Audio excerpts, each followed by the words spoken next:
It's time for the Douglas Coleman Show. Mr. Smooth and Savvy is joined by guests from all walks of life, from the entertainment industry to authors to political and social commentators, the famous and not so famous, the controversial and the light and fluffy. We have it all. Now, here's Douglas Coleman.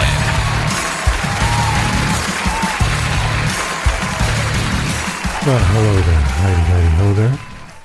Welcome to the Douglas Coleman Show. It's me, as always, Douglas Coleman at your service.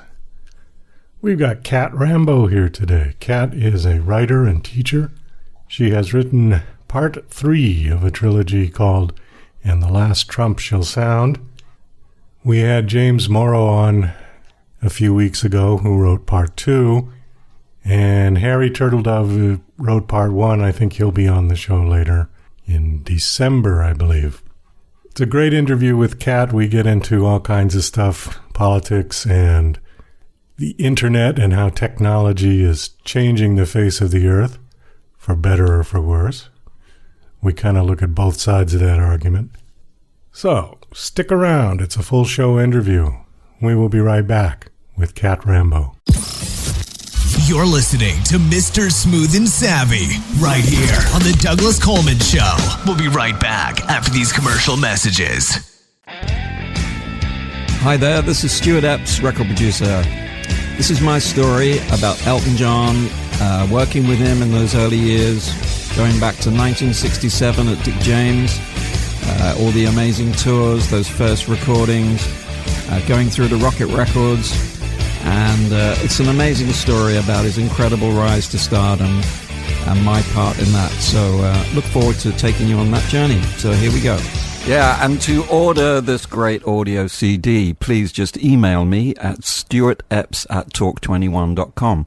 That's Stuart, Stuart, Epps, EPPS, at talk, TALK, 21 in figures.com. Stuart Epps at talk21.com.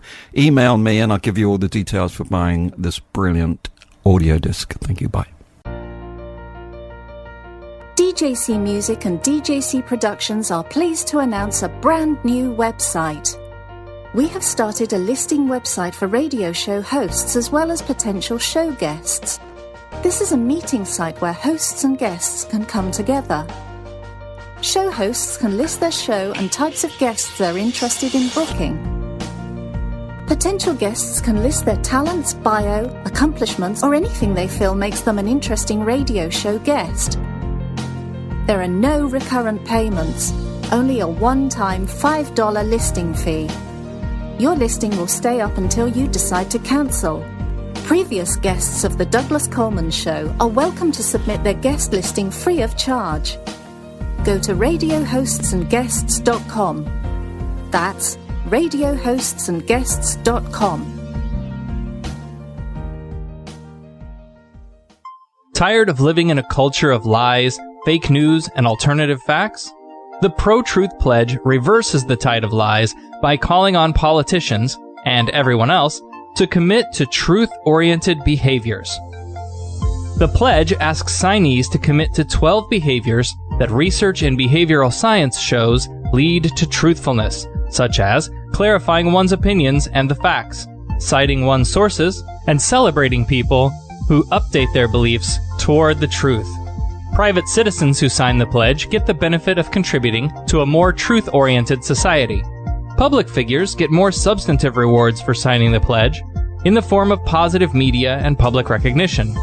The pledge crowdsources the truth by asking volunteers to evaluate the statements of public figures who sign the pledge. Take the pledge, demand that your elected representatives do so, and encourage your friends to take it at protruthpledge.org.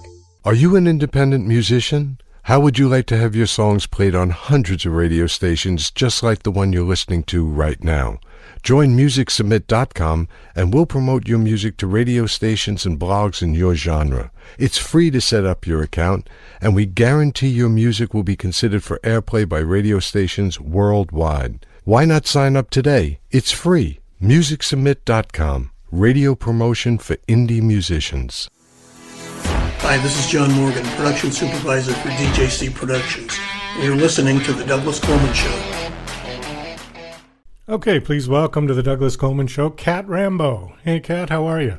I'm good, Doug. How are you doing? I'm doing just fine, thank you. Thank you for coming on the show. I appreciate it. Thank you. You got a neat name. Is that your real name, or is that your author name? No, it's my real name. I married a man named Rambo. Wow. Okay. Does he look like Sylvester Stallone? Well, no, but I will say one of the most delightful things that he came with was Grandma Rambo, who was about 4.5 feet tall and a former school principal and fiercer than any movie Rambo, I think. You know, it's funny you say that. The small little women are sometimes the fiercest ones in the world. Oh, yeah. Yeah, it's amazing. Like, what was her name? Irene Ryan from the Beverly Hillbillies. Oh, yeah, Granny. Granny, remember her? And she was only about 4.5 feet tall, too.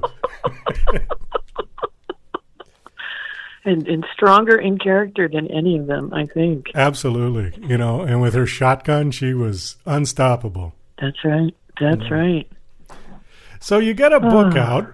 You got a book. It's a trilogy written by 3 different people, right? Each part is written by somebody else.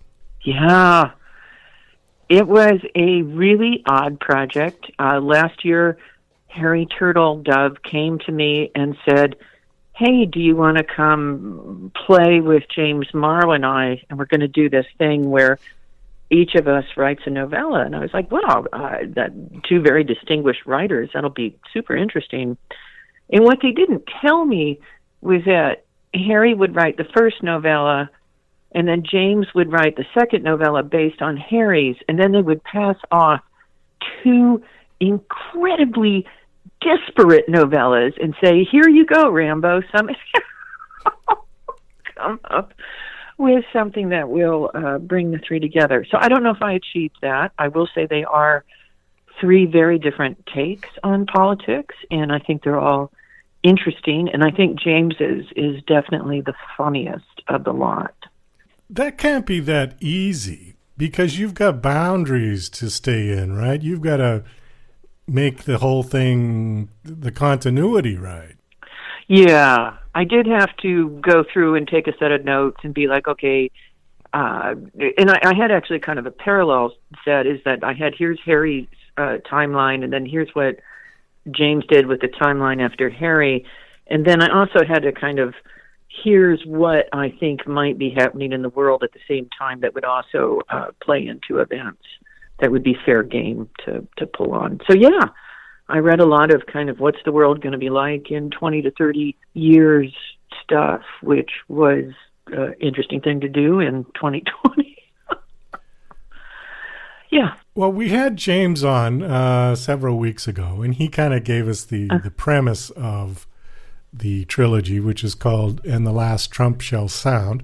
It's a fiction, according to him. I'm just kind of trying to remember what he said.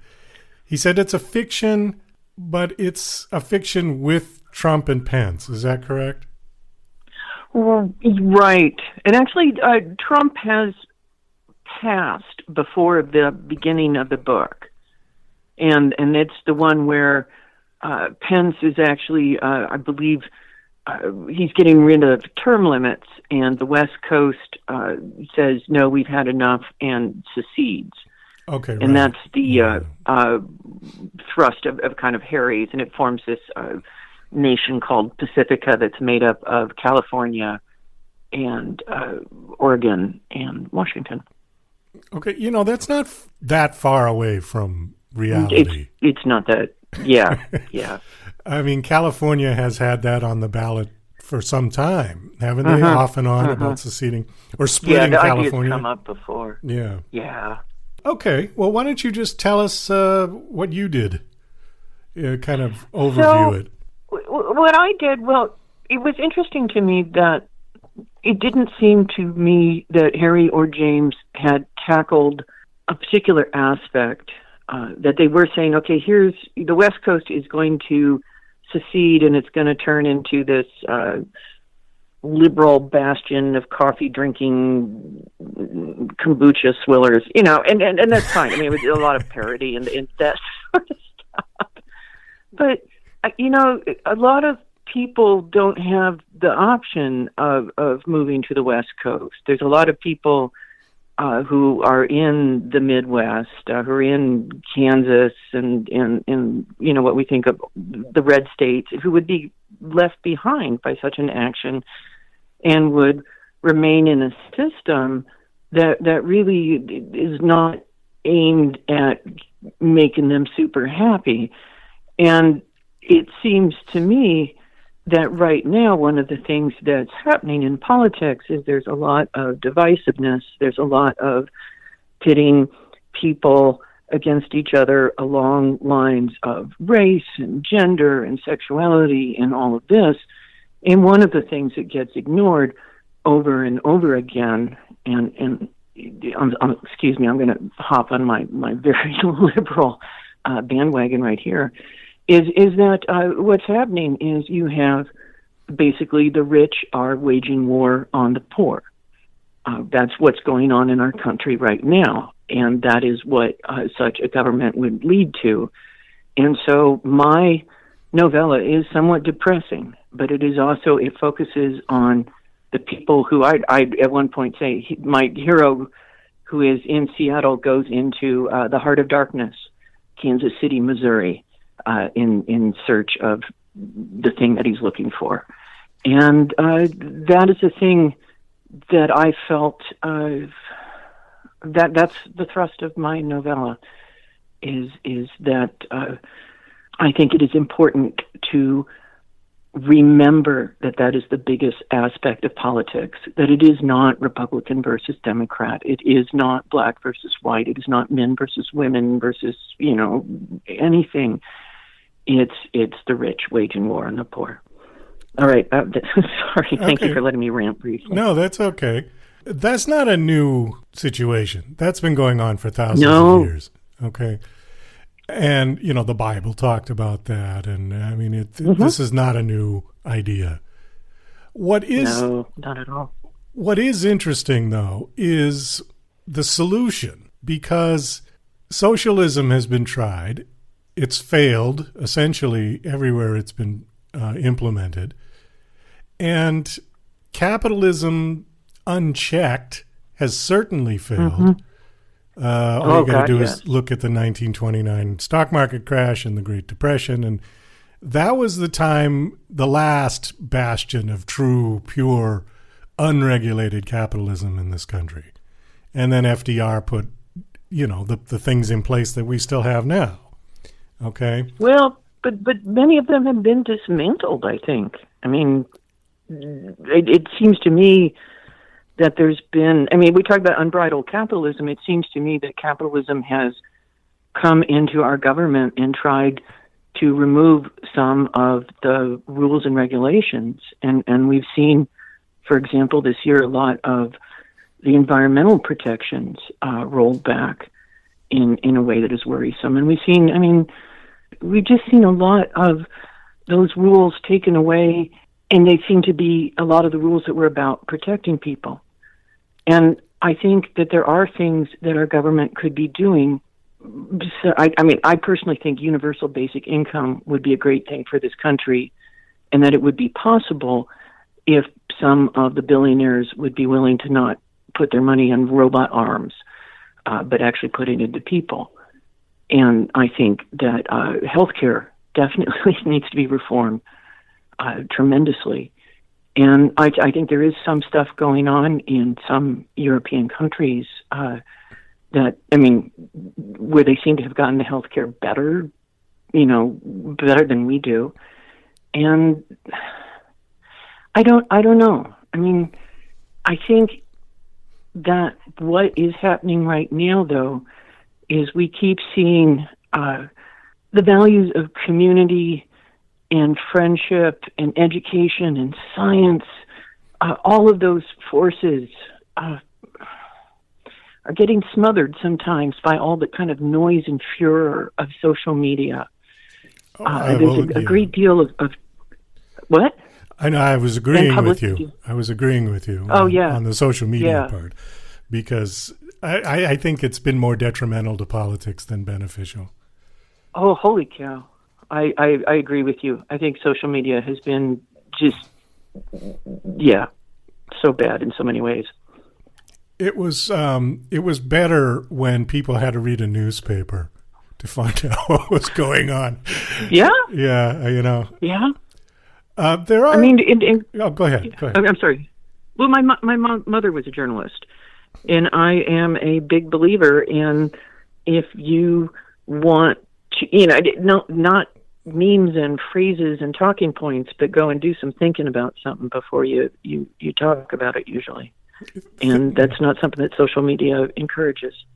No. And in fact, it's leveled the playing field where you've got journalists who are professional, who have been doing this for years and years, who are eloquent, right next to some guy with an iPhone sitting on a bus. Yeah. And, it's done that for everything. It's done that for movies. It's done that for music. It's done that for literature. Is that good or bad? I mean, this is an argument I have with people on the show all the time. Well, I don't know. Is the question whether it's good or bad, or is the question like, well, this seems to be something we've got to deal with. How do we deal with it? Because, we can't turn social media off. That horse is out of the barn. You're right. I don't know. There's no gatekeeper. That's really the issue. There's no gatekeeper. Yeah. So do we impose censorship on everything? Which that's going to piss off a lot of people. Yeah, and I don't think that's the way to go either. This is something that we could spend a whole message board's worth of posts talking about. Oh, absolutely. But, I think it's an interesting conversation because I've had this with musicians. I've had this with filmmakers. But there is a difference of opinion between the filmmakers and the musicians. If you don't mind, I'll tell you what it is. You might I'd love to hear that. Okay. Yeah. Basically, the filmmakers are much more positive about it because what has happened by leveling the playing field is that they're able to produce, and with the new technology of cheap digital cameras, and they're able to produce really stellar movies for cheap money. Okay. Right. That can compete with the big studio movies, except in the genre of Star Wars and the Marvel comics, and where you need $200 million worth of computer animation. Okay. But like a basic story, like a romantic comedy or a drama thriller type movie, where it's mostly people and it's a good story, and you don't need to spend millions on effects, their movies are every bit as good. So the filmmakers love it because they got that now, where it was impossible before because it was just too expensive. They just couldn't afford it.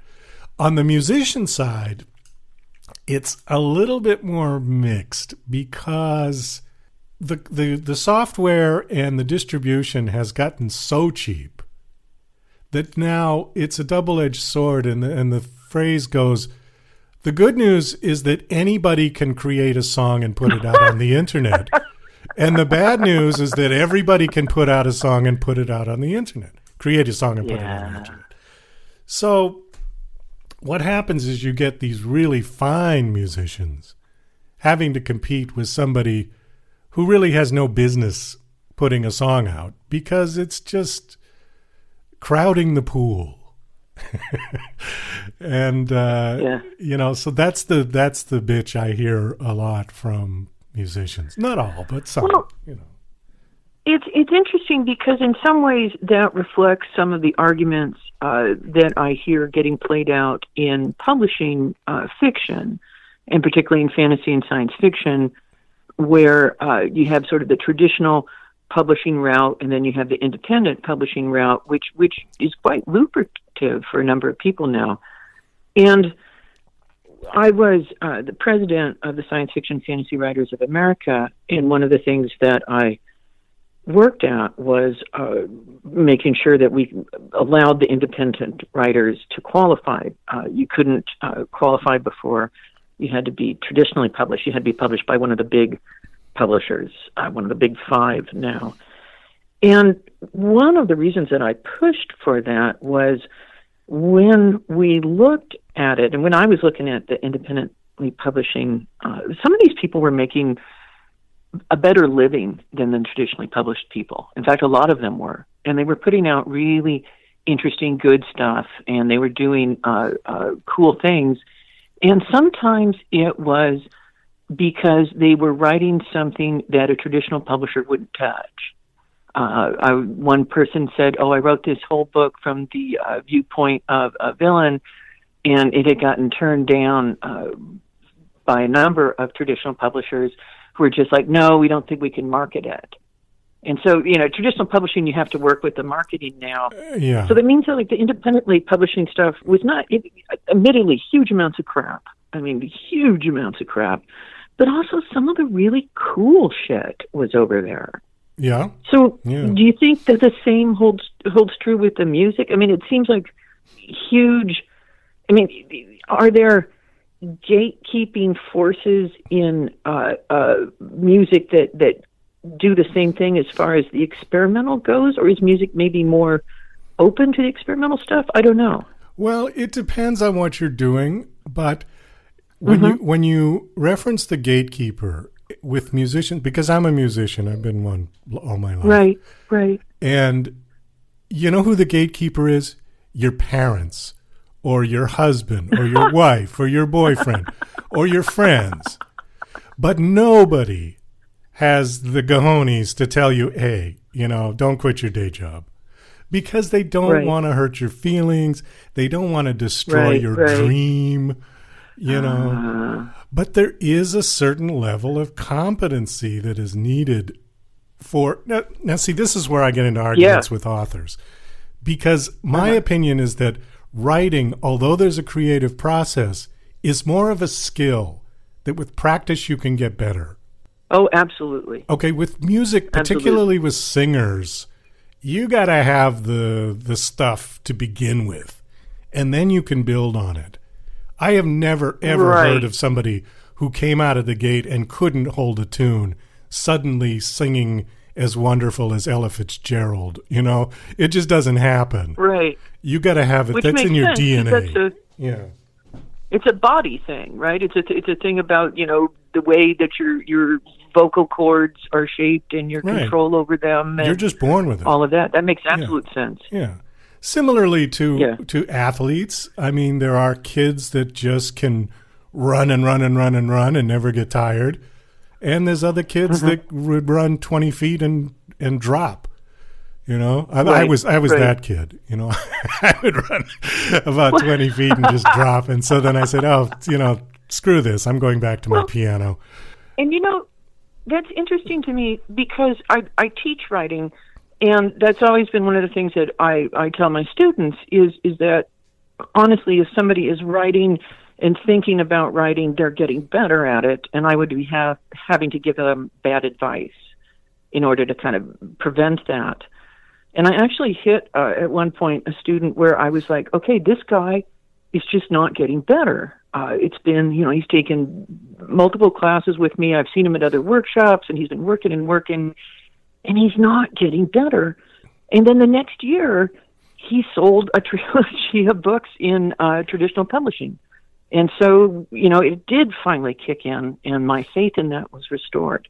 But I absolutely believe writing is something, certainly some people come in, as you say, out of the gate with more chops, but it is a something that you can work at and acquire. It's a skill, and it is something you can just practice. Number one, I mean, grammar and all of that, there's no creativity to that. It's pretty much set in the rules of you have to spell the word this way. When people start spelling words differently for the sake of creativity, I take issue. I think that people need to spell things the way that they're supposed to be spelled, unless... So give me an example. Like Sade. Like, wait? Like what? That was a joke, actually. But Oh. remember Sade, the singer, and she spelled it Sade. Oh, okay. But there's people spelling fish Phish. Things like that bother me. But basically, if you're going to write a book that you're going to try to get published, at least in a major publisher, they wouldn't put up with that. There's no way. No. Okay, if you want to self-publish it, great, go ahead. Maybe somebody will buy it. That's fine. But there is a certain skill level. It's like music.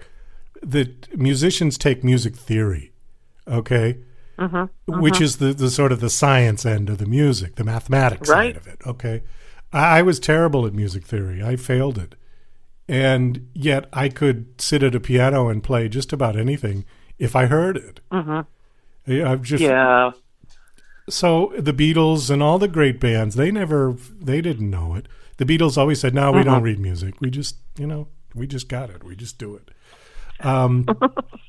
There's elements of that, but going back to the thing, there is, I think, my opinion is that there needs to be some sort of a gatekeeper, and the gatekeeper has just been shot and killed with the internet. Well, so I guess part of it, I can say there's pros and cons to the gatekeepers. Yeah. And so, like, here's an example: is traditional publishing has depended very much on an unpaid intern system, where people come out of college and they go to work for these publishing companies as either unpaid interns or very low paid. And this is in New York City, which is New York City is not cheap to live in. No. So that means that these folks have to be ones that have the economic resources in order to participate in that system. And so that means that system's getting made up only from that group.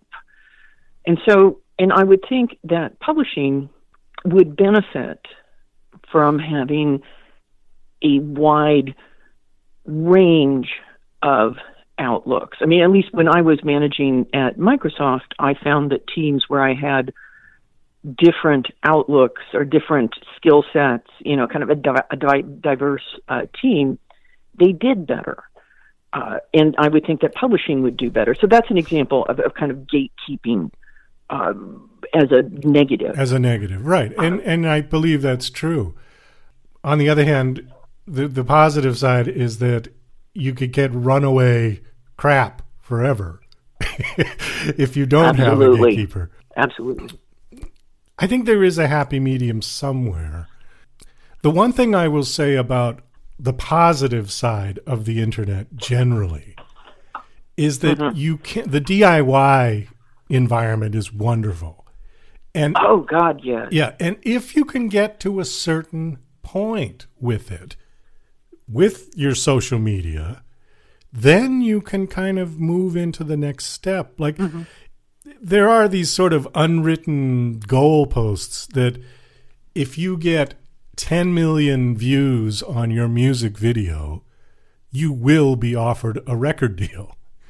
Now I'm not saying that that's true, but I'm saying that has been said. And they definitely want to see that before they'll even talk to you. Right. See, and in the old days, now this could be the negative on the gatekeeper.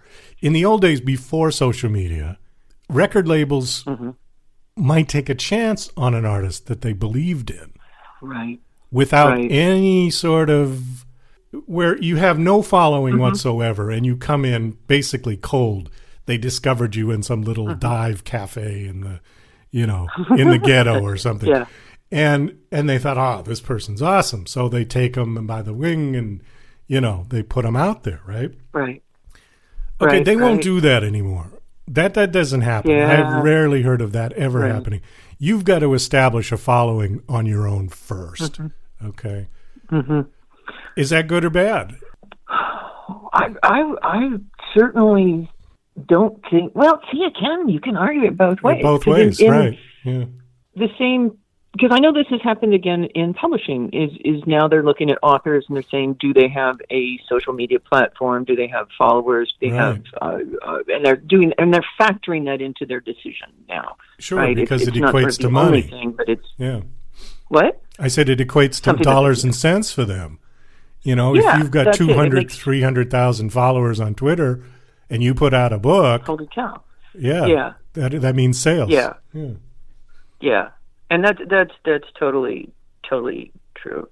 I know that one of the things that I try to do on Twitter and social media is never be kind of like bitter or super angry or cynical or actually just if I'm feeling super depressed, I don't get on social media. Good idea. And so or you never do it when you're drunk. Or drunk, yeah.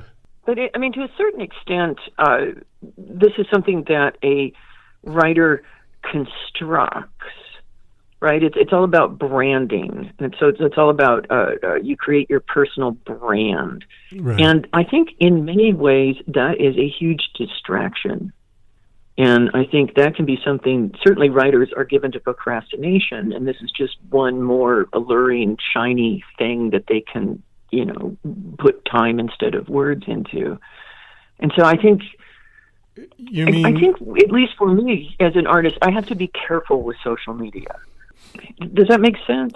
Well, I'm thinking that you're saying that the whole social media part of this business is a distraction to the artist who should be concentrating on writing. Is that what you're saying? Yes. Okay. Yeah, I think that any artist should be, you should be able to create and rather than worrying about how it's going to be received on social media. Well, you can do one of two things. You can get a manager to handle all of that for you, or you have to sort of wear two hats. Yeah. And really write it out. Like, okay, today at 12, I'm going to spend an hour on social media.